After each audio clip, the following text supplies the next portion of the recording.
friends. Welcome to Love's Inner Voice. This is Brenda. I have a beautiful guest with me today. Her name is Laura Dunworth, and you'll meet her later. Let's do our heart breathing to get to come into the room, to come into present time. If you like to close your eyes, please do so. Breathe in to the count of 4 or 5, through your heart, down all the way to your toes. Breathe in the light and love of the divine. Breathe out anything that you're ready to get rid of right now. Let's do that 3 or 4 times. Breathe in the light and love through your heart, down your lungs, into your body. Breathe out anything that you're ready to let go of into that light and love. Oh.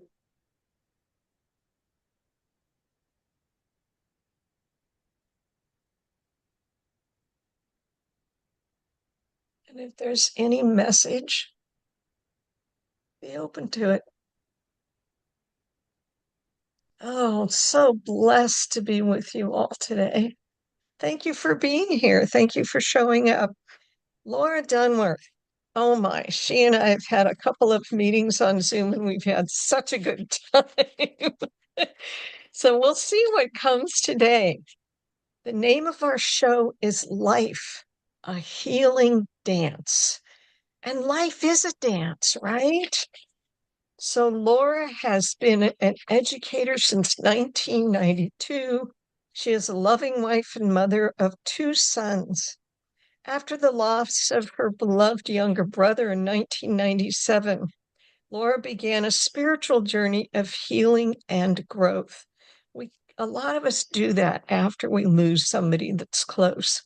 She noticed how her stress and grief were affecting not only her emotional state, but also her physical body and her sleep patterns.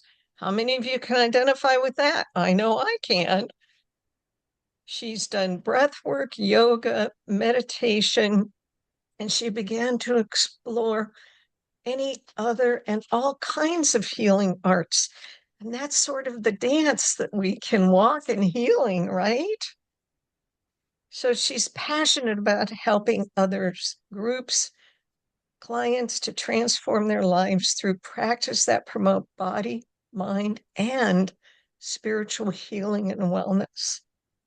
She works with those who suffer from stress, anxiety, insomnia, and various illnesses. She's certified in many healing arts, yoga, somatic breathing. She's also aware of heart math, which I really like, and an energy healer and meditation teacher. She empowers her students to create a safe and compassionate space for healing and transformation. Laura, please share your healing tools with us. Thank you so much for being here. I love Oh, your smile. thank you, Brenda. Thank you, Brenda. Well, I do think that my smile is just kind of a direct connection to my spirit. So yes, I mean, as you mentioned, we tend to have these catalyst moments where, maybe it's a loss of a loved one or an illness or could be a divorce. It could be a loss of a job. It could be anything that in that moment kind of stops you in your tracks. And Yeah, for me, it was my younger brother, and we were very, very close growing up. We Our parents divorced when we were very young, and we really depended on each other. And yeah, we kind of had an unspoken a bond that didn't need words. We really kind of, really tuned in, I guess, psychically, really to each other, to our each other's thoughts and needs, and we're really, really, really close. And yeah, when he passed away in a hiking accident in Hawaii, it was the catalyst moment mm, yeah, that really started it all for me. And I think since we've talked, I've begun another journey on creating a new book because it kind of all came to me in this massive download of so many people are hurting right now. So many people are struggling right now. Sharing the signs and the awakenings and the sacred rememberings, I like to call them, after my brother's death and the journey, which was, over 25 years ago, but even the things that still happen today and how my abilities of, claircognizance, knowings, getting messages, all of these things started happening. And I decided to, put that all in a book. So that will be coming. And I may have to tie in a dance title to that. But definitely it's remembering our light. And I think both you and I are here to do that in the ways that we connect with people. And so yes, writing, getting this knowledge and these things like these signs out to people is a big calling I have now because people are seeing repeating number patterns like 1111 Yeah. and 333 and they're getting animal totems that show up and synchronicities and rainbows and knowings and songs on the radio.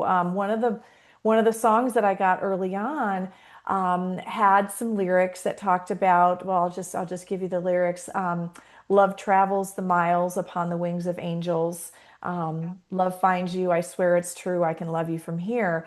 And it was a song I'd never heard before, and it was a particularly hard day I was having, and I was just scanning the radio, looking for distraction, and there's the song. And so learning how to trust what's coming through, learning how to trust. And a lot of times we'll start to feel this in our bodies, as you know. Truth Yep. feels good, truth feels light and expansive and freeing. And when we hear something or um, maybe we have some cycling thoughts or loops in our head and it feels constrictive and it doesn't feel good, then that's when we're not aligned with our highest self. That's when Yeah. we're falling into maybe the thoughts of other people, right? Or the collective. And so, yeah, learning how to recognize is so huge. And Yep. then, like you said, the tools, then we start to breathe. Yeah. I have a 21-day breathwork course on my app. I have some tapping instructional videos, EFT, emotional freedom technique that we Yep. talked about. Love that. Learning how to connect and learning what works for us. And for me too, it's yoga is a huge one, pairing the movement with the breath and the intentional um, space, creating that mindfulness and that presence is what I teach people. And it may look different on different days for different folks, but I think that's why I have gathered such a collection of tools in my toolbox because I'm drawn to different things on different days. Sometimes it's just standing barefoot in the grass. Sometimes it's going Yes. for a walk in nature. Just really, really learning how to tune in and trust what we're feeling and what we're getting. Yeah. I love that you brought up the parts of us that are sort of going constricting us. I Yeah. call that merry-go-round thinking. And Ah, yeah. and I love the thought of a merry-go-round because every horse, every animal, every pillar can be a person, an experience, a thought, a feeling. And if I'm noticing, oh, I'm on the merry-go-round, do I want to stay there? Do I want to stay there? Or do I want to get off and do something else? Do I really want to take a pause, like we've talked about before, that Yes. beautiful acronym Yes. for pause? It is, right. Perhaps another unseen solution exists. Yes, I love Yes. it. I love it. I love it. Well, and that ties into, when you slow down enough to be mindful and to be in the moment, you can become the observer of your own thoughts. And so I tell my Yes. yoga students that all the time. It's like, okay, can you observe your body? I'm giving them physical cues of where to stand and, how to press down with fingers or toes or whatever that will eventually lead you to becoming the observer of your thoughts. And it's like, Yeah. oh, I'm not my thoughts. I can choose to step off the merry-go-round and Yes. choose to have other thoughts. I don't have to stay in that victimization identity of feeling like life is happening to me instead of life is happening for me. And Yes. yeah, I can choose to see things differently and have different thoughts. And that in itself is so empowering. Yeah. And we can also choose to acknowledge what we're feeling in our body, as well as feelings in our heart, our emotions, and go, oh, is there something here for me to learn?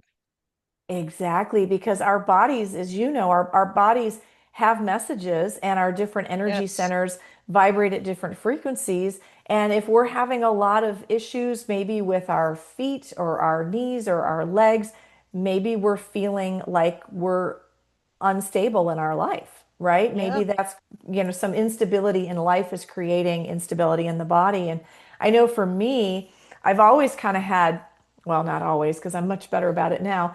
But if you hold in a lot of emotion, if you don't share it, if you don't express it, you tend to have throat issues and you tend to have digestion issues because you're not digesting emotionally what's happening in your life or you're not able to speak about it.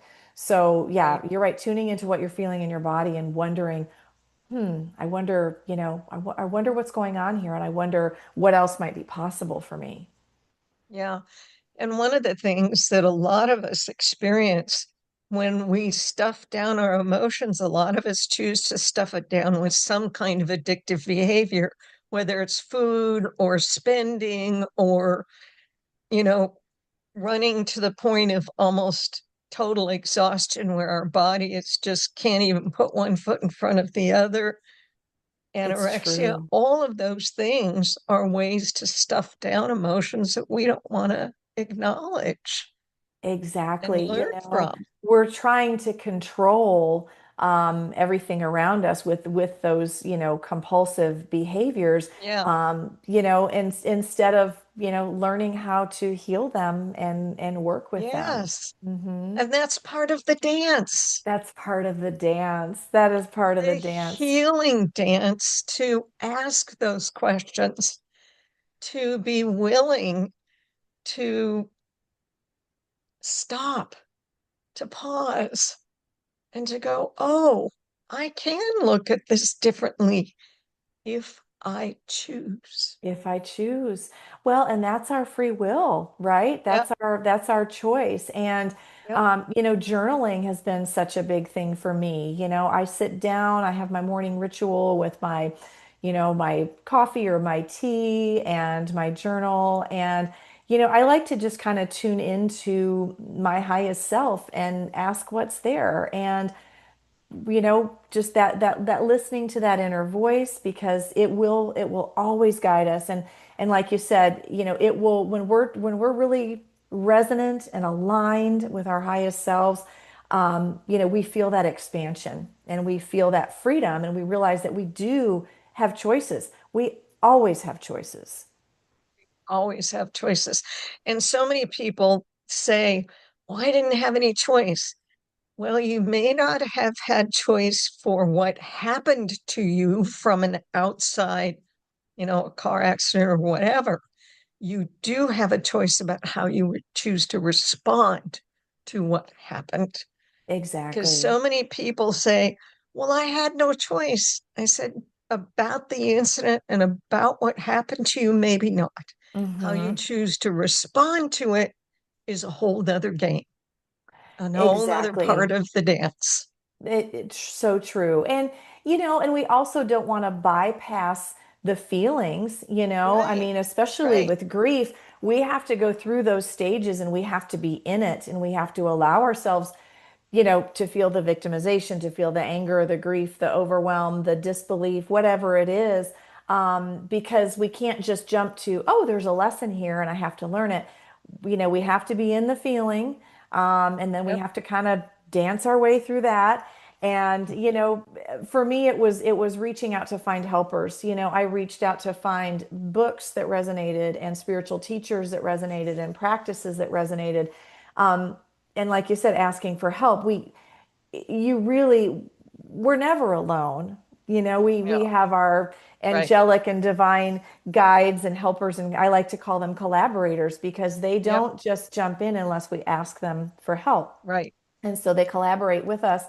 but we're not meant to do anything alone. And so being in the grief, being in whatever it is, but dancing our way to some help, and then finding our way into knowing and remembering that we are divine beings, and we can choose some Yeah, different feelings about all this, different thoughts. right. Yeah. Well, my team, I call them dear ones Hmm. because I didn't particularly like, I was raised Catholic, and God to me is a very harsh term Mm-hmm. for me, Mm-hmm. For a lot of people. less for now. So I said, I know you're there. What name can I call you? Mm, And I got, call me dear one. And when I mm. thought about it for a minute, I had to laugh. I said, oh, you do have a sense of humor, don't you? Because the initials are DO, meaning do, take action. Don't just sit on your laurels. Yes. And part of the action is to ask. Mm-hmm. That's It's an true. action. When I was Yes. going through grief for the death of my dad a year and a half ago, I realized at the time that I had never grieved my mother when she passed 5 years before, because I immediately shifted everything to dad. Mm-hmm. And so I needed to create an acronym for grief to help me through it. I don't know if I shared this with you. You did, but feel free to say it again. I love it. I wrote down all those acronyms. They're so good.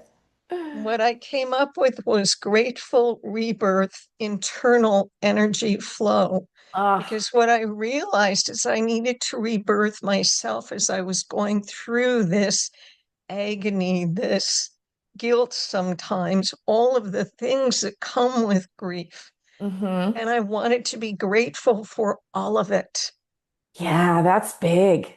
That's big. Yeah, And so many times, like you said, some event will trigger past events that you haven't healed from. And for right. me, I've noticed a pattern of most of us have some abandonment issues. Mm, And yeah, I noticed a pattern that, I had never, I mean, I was only 5 years old when my parents divorced, and I never had really thought about how to grieve that, or I never wanted to make my parents feel any worse than they already did.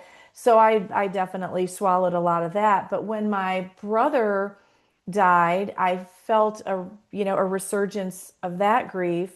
And then mhm, interestingly enough, when my boys went off to college and left home, I felt the death of my brother come back and the divorce come yep, back. And all of it had to do with feeling like I had been abandoned, even though my conscious yes, mind is like, well, they're just going to college. But right. my heart and my body and all of that were just, feeling like, oh, they're leaving. I'm being left again.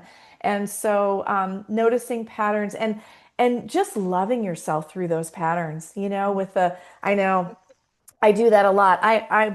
So many times a day, I've got my hand over my heart and the Yep, me breathing into too. my heart and just Yep, saying, thank you, body. Thank you for processing everything that you process for me, for feeling everything that you feel for me. And and just know that it's okay. It's okay, body and heart. We're doing just fine. we're all part of this life's healing dance. Yes. Yes, we are. All of the pieces and parts of us are Yes. all one. It's true. It's true. I don't know if I shared with you when we talked last, but when I was little bitty, probably 4 years old, and I still remember this dream because it was more than a dream. I had a dream that I was a tiny little flame in a dark night sky filled with millions of other tiny flames. And there was a giant light source that was just kind of out of reach. And I remember feeling like, oh, wow, here I am, this tiny flame. And I was feeling kind of a homesickness, a longing to be with the large source of light, but knowing that I had a mission to be my own tiny flame and to shine with all these other flames. And so it's just so amazing. Like you said, I know, isn't that the sweetest? I know, it's so sweet. And that has come back to me many times that, we're here as light workers to shine our light, to anchor our light, and to light the path for others who are remembering their light. Because it's Yes. it's it's a it's a remembering journey. It's a remembering dance, and all of these Yeah. things that happen to us in our lives are ways for us to remember our light, to wake us up to Yeah. that. And so to The shine and yeah. to remind others that they've got a light too. We all do. We're all Yep. in this together. We are all into this together, and it reminds us of how we're all interconnected. One of my favorite experiences, thank you for sharing that because you hadn't shared that Oh, with me I before. couldn't remember if I did or I not. loved it.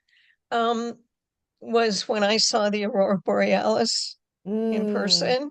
Mm-hmm. And now I have dreams of dancing with the Aurora Borealis in light Oh, and love because it's part of the greater.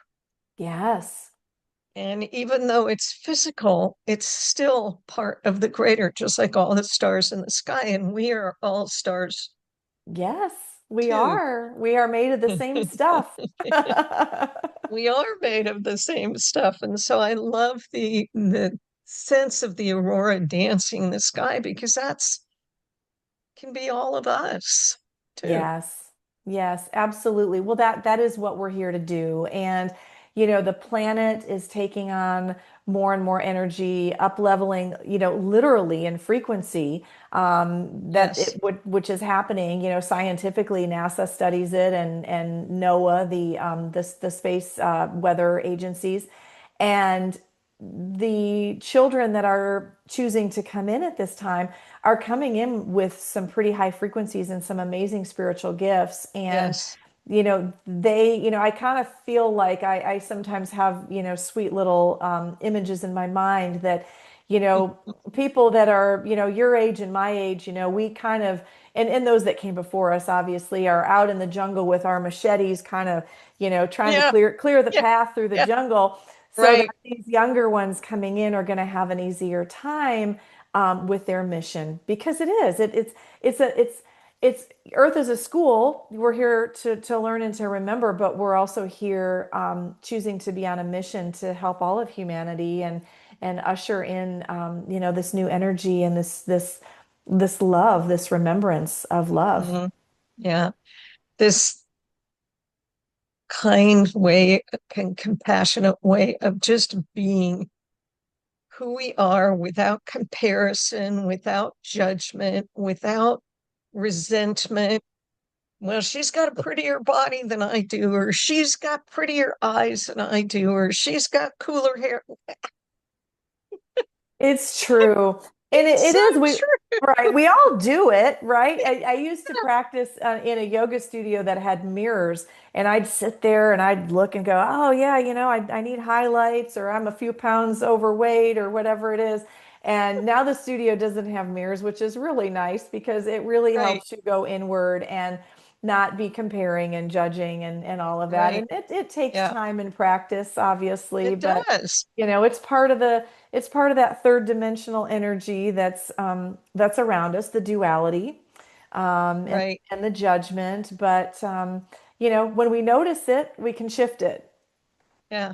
And it does take practice. Yes, it takes That's what we're here practice. for is to practice. Yes, we You are here to know, practice. And the pause allows us to practice, because the the pause in pause the allows us to pause practice. we find Yeah. that stillness where we can, oh, I remember now. I Yeah. remember now.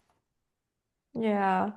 Well, it's been such a pleasure, Laura. Oh, I don't want to stop this. Oh, I know. Well, we may have to do it again. Maybe I after know. I get my next book out, we'll talk about that, because I'm really excited that the journey, I mean, because it has been 25 years of this journey, and going back and writing and remembering the different things that have happened along the way, and being able to go back and kind of pat myself on the back and, you've come a long way, baby, Yeah.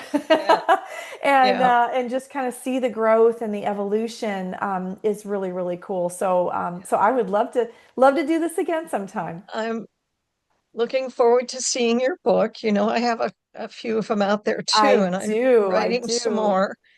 And Right now, I'm writing a couple of anthologies, and one of them is on self-worth.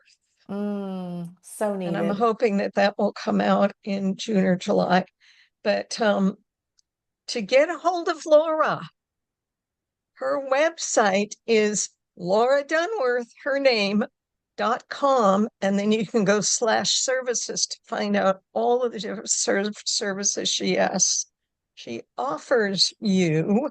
Is there any last message you'd like to give our beautiful audience? Sure, absolutely. Well, I wanted to mention my other books that I have already published. They're very simple little guides for children. They're breathwork exercises, mindfulness for kids. I was an elementary school teacher for years before becoming a mother. So I have a couple of books out there on my website. They're called Breathe Easy, A Kid's Guide to Feeling Calm, and Breathe Easy, A Teacher's Guide to Calmer Classrooms. And then I also have a wellness app that you can also find on the App Store by searching my name. It's called Vitality Life Online, but you can find it with my name or on my website. And I have, a breathwork practice journey. I have some meditations, journal prompts, recipes. It's a mindfulness app, one-stop shopping for quick mindfulness tools. Well, that's wonderful. Any final dance gift for healing Oh, goodness. Be kind to yourself. Be besides kind. laughing at yourself, Yes. Oh my gosh. I mean, laughing with yourself, you know? I crack myself up every day. I I think do too. I know, I'm like, oh, that was really funny. Just being kind to ourselves. We have to start with ourselves first because, Yep, we have to fill our own cup so that we have enough to share. And so being yep, kind to ourselves, allowing for, some days the dance is going to be a little crazy, and some days the dance needs to be a little slower, but letting that dance be something that you can take yourself a little less seriously, take life a little less seriously, and just the dance to me means being in flow, just allowing yes, ourselves to be in flow. yes. Oh my goodness. Thank you so much, Laura. It has been such a treat to be with you, and we will talk again, I know. Oh, I do too. Thank you, Brenda. My pleasure, and I'm very grateful. Thank you. Take good care. You too. Okay, let's do some final breathing before we leave, just to bring us a little bit more into our body. Breathe in that light and love of healing dance, and let go of anything that you're ready to let go of right now. Ah, breathe in and breathe out. Thank you for being with us. Continue to do your breathing. Be well and dance the healing of your life. Bye for now. Brenda signing off.